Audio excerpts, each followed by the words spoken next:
بسم اللہ الرحمن الرحیم۔ آداب زندگی چیپٹر 18 کسوف و خسوف کے آداب۔ نمبر 1، سورج یا چاند میں گرہن لگ جائے۔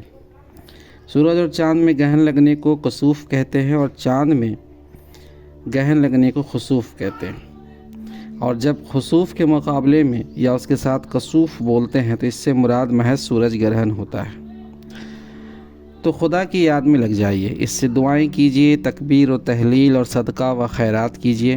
ان اعمال صالحہ کی برکت سے خدا مصائب و آفات کو ٹال دیتا ہے۔ حضرت مغیرہ بن شعبہ رضی اللہ عنہ کہتے ہیں کہ نبی صلی اللہ علیہ وسلم نے فرمایا، سورج اور چاند خدا کی دو نشانیاں ہیں، کسی کے مرنے یا پیدا ہونے سے ان میں گرہن نہیں لگتا۔ جب تم دیکھو کہ ان میں گرہن لگ گیا ہے تو خدا کو پکارو، اس سے دعائیں کرو اور نماز پڑھو یہاں تک کہ سورج یا چاند صاف ہو جائے۔ نمبر 2، جب سورج میں گرہن لگے تو مسجد میں جماعت کے ساتھ نماز پڑھیے، البتہ اس نماز کے لیے اذان اور اقامت نہ کہیے، یوں لوگوں کو دوسرے ذرائع سے جمع کر لیجیے۔ اور جب چاند میں گرہن لگے تو اپنے طور پر نوافل پڑھیے، جماعت نہ کیجیے۔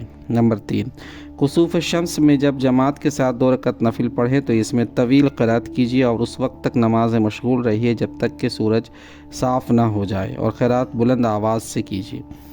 نبی صلی اللہ علیہ وسلم کے دور میں ایک بار سورج گرہن پڑا، اتفاق سے اسی دن آپ کے ایک شیرخوار بچے حضرت ابراہیم کا بھی انتقال ہوا۔ لوگوں نے کہنا شروع کیا کہ چونکہ حضرت ابراہیم بن محمد صلی اللہ علیہ وسلم کے انتقال ہوا ہے اس لیے یہ سورج گرہن پڑا ہے۔ تو نبی صلی اللہ علیہ وسلم نے لوگوں کو جمع کیا، 2 رکعت نماز پڑھائی۔ اس نماز میں آپ نے نہایت طویل قرات کی، سورہ بقرہ کے بقدر قرآن پڑھا، طویل رکوع اور سجود کیے۔ نماز سے فارغ ہوئے تو سورج صاف ہو چکا تھا۔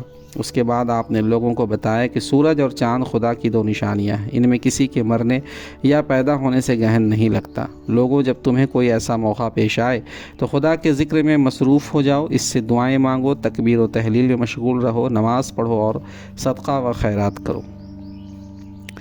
حضرت عبد الرحمن بن سمرہ رضی اللہ عنہ کہتے ہیں کہ نبی صلی اللہ علیہ وسلم کے مبارک زمانے میں ایک بار سورج گرہن لگا۔ میں مدینے کے باہر تیر اندازی کر رہا تھا۔ میں نے فوراً تیروں کو پھینک دیا کہ دیکھوں آج اس حادثے میں نبی صلی اللہ علیہ وسلم کیا عمل کرتے ہیں۔ چنانچہ میں نبی صلی اللہ علیہ وسلم کی خدمت میں حاضر ہوا۔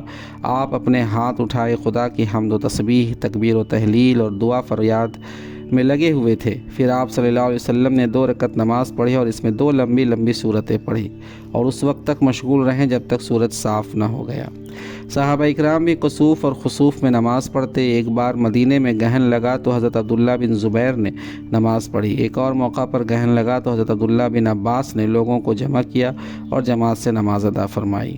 نمبر 4، نماز کسوف میں پہلی رکعت میں سورہ فاتحہ کے بعد سورہ عنکبوت پڑھیے اور دوسری رکعت میں سورہ روم پڑھیے۔ ان سورتوں کا پڑھنا مسنون ہے، البتہ ضروری نہیں ہے، دوسری صورتیں بھی پڑھی جا سکتی ہیں۔ نمبر 5، کسوف کی نماز باجماعت میں اگر خواتین شریک ہونا چاہیں اور شریک کرنے کی سہولت ہو تو ضرور شریک کیجیے اور بچوں کو بھی ترغیب دیجیے تاکہ شروع ہی سے ان کے دلوں پر توحید کا نقش بیٹھ جائے اور توحید کے خلاف کوئی تصور راہ نہ پائے۔ نمبر 6، جن اوقات میں نماز پڑھنے کی شرعی ممانعت ہے، یعنی طلوع آفتاب، غروب آفتاب اور زوال کے اوقات میں اگر سورج گرہن ہو تو نماز نہ پڑھیے، البتہ ذکر و تسبیح کیجیے۔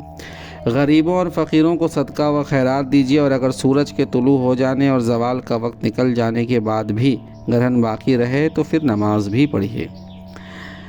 اللہ تبارک و تعالی ہمیں عمل کی توفیق عطا فرمائے۔ وآخر دعوانا ان الحمد للہ رب العالمین۔